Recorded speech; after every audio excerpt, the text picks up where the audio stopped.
3rd and 12. They started this series from their 31, 33. Snead right to the open man. Bob Grimm at the 49. He curled in and found the crack. And Snead nailed him. Well, that gets the Giants going again.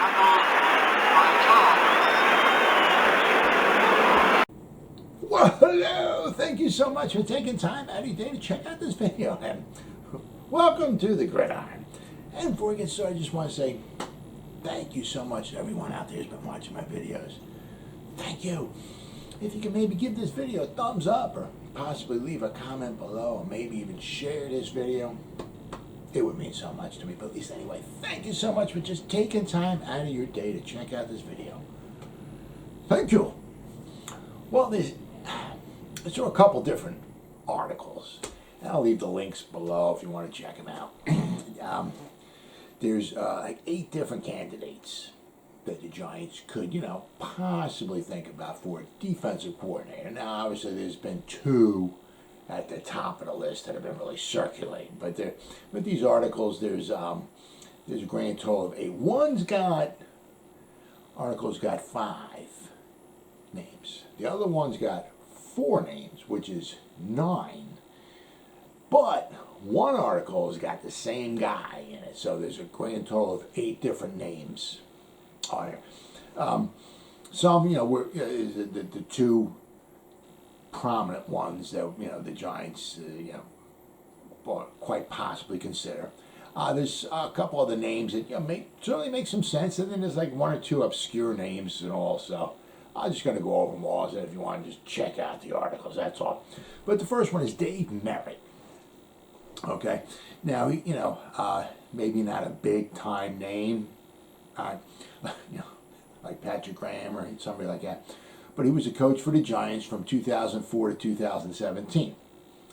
In 2006, he was promoted to the secondary/safeties coach, and he held that position until 2017. So, yeah, he's got some experience, and also he has the New York Giant connection kind of going on. He doesn't have any really connection with Shane or Dable, but he's got a connection with the New York Giants. Merritt was with the Arizona Cardinals. He was defensive back coach in 2018. Then in 2019, he reunited with good old Steve Spagnuolo, who was with the Giants. He was the Giants defense. Spags was with the Giants defensive coordinator, 2 different stints. So he reunited with him. And in Kansas City, he's coaching their defensive backs. Josh Allen kind of picked him apart, but he's doing a decent job. I mean, you figure one of his defensive backs is DeAndre Baker. All right, so he's doing a decent job. Yeah, he also he's a 3-time Super Bowl champion too. He's won 2 with the Giants. He's won 1 with the Chiefs now. And last year the Chiefs went back to the Super Bowl. They didn't have an offensive line, so that kind of hurt them. But this year they're only 1 game away once again from going back to the Super Bowl. So he's doing a good job. I mean, it's not Dable and Merritt don't have any kind of they've never worked together. However, you figure Dable, you go back just the last weekend, right? Dable's calling plays for the Bills. Merritt's got the secondary, so they were going head-to-head. So there's been a lot of head-to-head, between Dable and Merritt, but they've never actually worked together. But, you figure, Merritt's is kind of like, overachiever. He doesn't have the greatest assets to work with, but he's doing a good job with them. So it's just a name that they had in this article. That's all. The second name is one makes some sense is Mike Zimmer. He's a former head coach now, which could be huge. To Brian Dable. It was kind of like, man, I crack myself up every time I think about this. Talking about when Joe Judge was the coach. He became coach in 2020. He had never had head coaching experience. So there's little things you want to learn about the head coaching job. So that's why when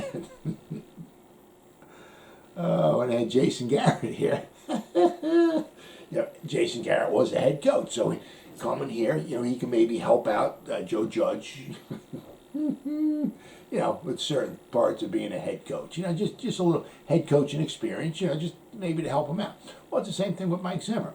He was a head coach. He did a decent job. I mean, the past couple of years, things kind of fell by the wayside with the Vikings. But, having head coaching experience, having somebody there, could be very, very valuable to him. Now, he started in 1994 with the Cowboys. All right. And he stayed there until Bill Parcells left after the 2006 season. So, so there's so Zimmer has got a connection with Parcells. Shane has a connection with Parcells. So, nothing, no direct contact, no direct connections, but there's a little something there. He's a very, obviously he's a very good defensive coordinator, and especially, if that's maybe all he might have to focus on. I mean, because sometimes, he's calling defensive plays. Obviously, when the defense is, is on the field, he's worried about that. But a lot of times, when the defense is off the field, right? Now he's worrying about the offense. He can't go back there. When you're the defensive coordinator, your defense is on the field. You're calling plays. You're checking out the defense. When the defense is off the field, you're on the side. You're back there talking to them, saying, "Yo, what's going on? What did you do? What happened here?" And you don't care. I mean, you care. You want the offense to do well, of course. You want to win a football game, but you're not worried about calling when the offense is on the field. You're not worried about calling timeouts or if it's 4th and 1, if we're going to go for it, or who we're going to substitute. You don't care about that. You're only just concentrating on your defense. When you're the head coach, it's a lot more, to worry about. So, I mean, if, maybe Mike Zimmer's just worrying about, he hasn't been just a defensive coordinator for a while, but I mean, if that's all he's got to worry about, he did a very good job. So that's just a name, once again, just a thing about it. The other one is Vic Fangio. He's got, 1979, I believe it was when he first started. He's got 43 years coaching experience. He's got 35 years of NFL experience. He was the 49ers defensive coordinator from 2011 to 2014. He was recently the head coach of the Denver Broncos. They finished this year 7-10. They were supposed to do some good things this year. I mean, they were 6-10. I mean, that's one of the reasons why he got canned. He was 6-10 in 2020. They added some pieces and all. So in 2021, they were supposed to at least have a winning record. They were 7-10. They beat the Giants the first game of the year. They were 1-0. But I mean, basically the rest of the year they were 6-10. I mean, he just didn't do anything. So maybe not a good coach, but a very good defensive coordinator. So once again, but I mean, he was with the 49ers from 2011 to 2014. He was with Jim Harbaugh in Stanford in 2010. Jim Harbaugh, went from Stanford to the 49ers to become their head coach. Vic Fangio followed him from Stanford to the 49ers, and he was there for 4 years. Harbaugh was there for 4 years. Fangio was there for 4 years. Fangio was the defensive coordinator, and they did a very good job. I mean, you remember, I think they sacked Eli, 6 times in the 2011 championship game. I mean, if they didn't sack him, they were hitting him. He was knocked down. I remember him coming up. One time his helmet was on sideways, and he was calling a timeout, looking out like his ear holes. I mean, my God. I mean, they just killed the dude. Absolutely killed him. I mean, they had a good. I mean, they had some good players, too. Don't get me wrong. But, I mean, that pressure, good defense. 2011, his first year being a defensive coordinator with the 49ers, right? This is, Harbaugh's first year, Fangio's first year. They were second in the NFL. They gave up 14.3 points per game. I mean, that's phenomenal. You give up 14 points a game, they were second in the league. Phenomenal. 2012, they went up a little bit to 17.1 points per game, which is still very good. But they were still second in the NFL. 2013, they went up. They were 17 points per game. right? Just about the same. They were third in the NFL. 2014, they went up a little bit. They were 8-8. That was the last year with Harbaugh, and then Fangio went up. He was gone too, but they went up to 21.3 points per game. They were 10th in the NFL. But I mean, you look at it, 4 years there, they were top 10 points scored, all 4 years. And you figure the first 3 years he was in that top 3 as far as points given up per game.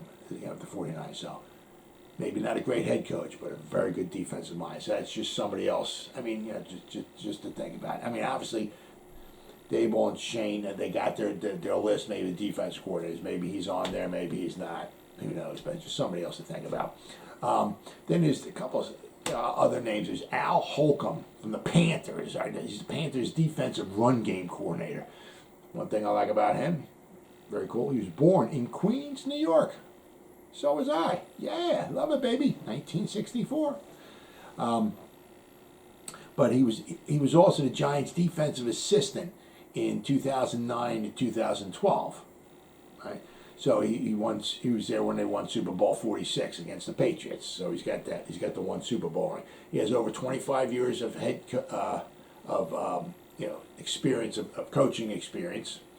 And he went to the Panthers in 2013. He was there from 2013 to 2017, and obviously, they reached the playoffs 4 times. They, I think they won a division 3 times. They went to the one Super Bowl when they were 15-1.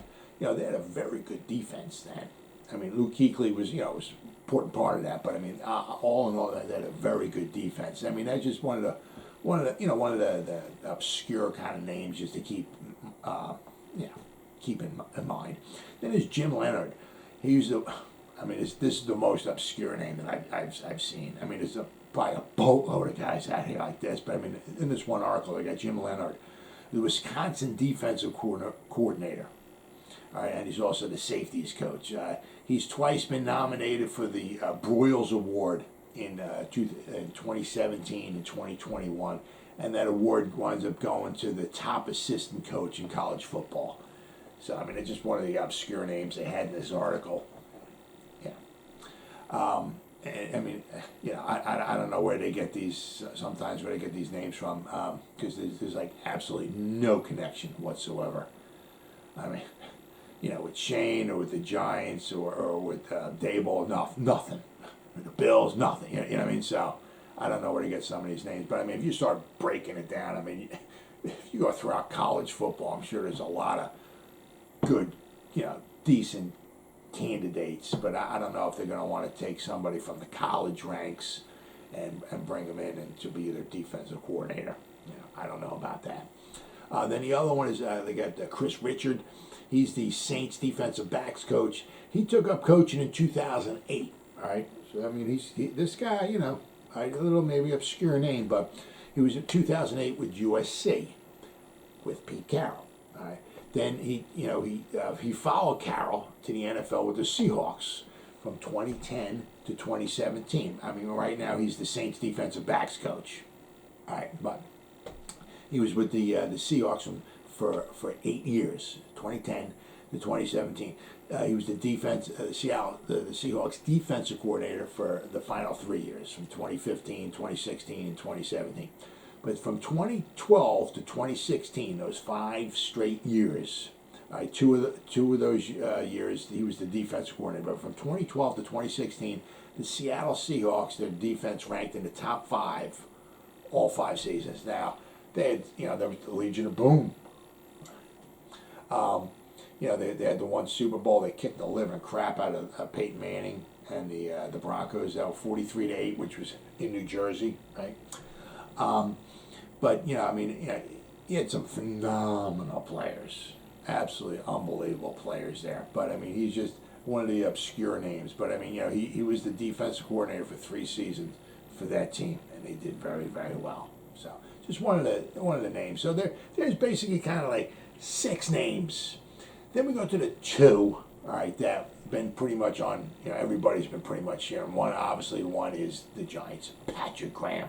Now, apparently he was supposed to have maybe an interview for the Vikings head coaching job, And the Steelers also gave him a little ring to see if they can interview him maybe for the vacant defensive coordinator position for the Steelers, because their defensive coordinator, he just retired.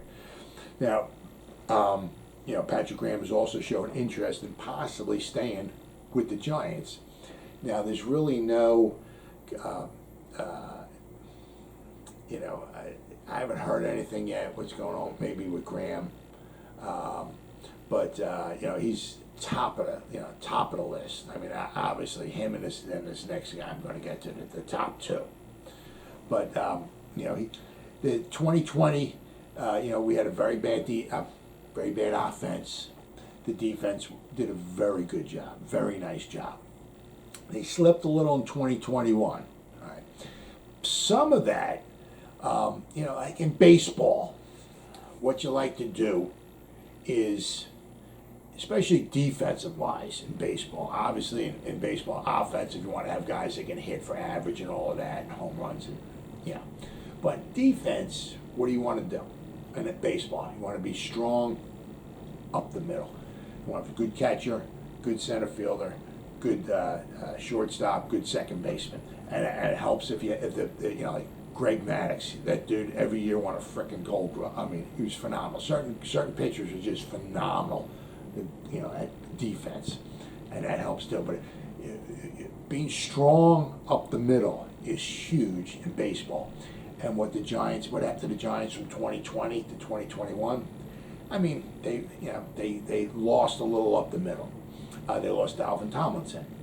I mean, he's not an All-Pro, Hall of Famer, none of that. I get that, but he was better than what they had in 2021. I would much rather have taken Dalvin Tomlinson over who the Giants had in 2021. They also lost Blake Martinez. Blake Martinez played, both of them played all of 2020. Blake Martinez, third game of the season, right? Because we lost to the Broncos, then we lost to the Washington football team, and then I think the first Cordell Patterson caught a pass out of the backfield. He put a move on Blake. Blake just tried to make the move to go tackle him, and no non-contact. Boom, he's gone for the season. He went down. So it was like he played like 2 games and maybe a quarter, I think it was. So he missed pretty much the whole season. So that hurt us up the middle, especially in the run. We were gouged by the run sometimes. So so that certainly might have hurt our defense a little bit. But it did slip. What also slipped was our offense got even worse. When we averaged 17.5 points per game. I believe it was in 2020, we averaged like a little over 15 points per game. So our offense actually got worse. So if your offense gets worse, your defense is going to give up maybe more yards and more points. It just happens. But the one thing that really just kind of bothers me, is how we gave up 79 points in the final 2 minutes of the first half. That, realize that's 19% of the points that we gave up. Almost 20% of the points that the Giants defense gave up was in the final 2 minutes of the first half. We gave up 79 of the 416 points. You realize those final 2 minutes, we gave up almost 80 points. That's like giving up 40 points each minute.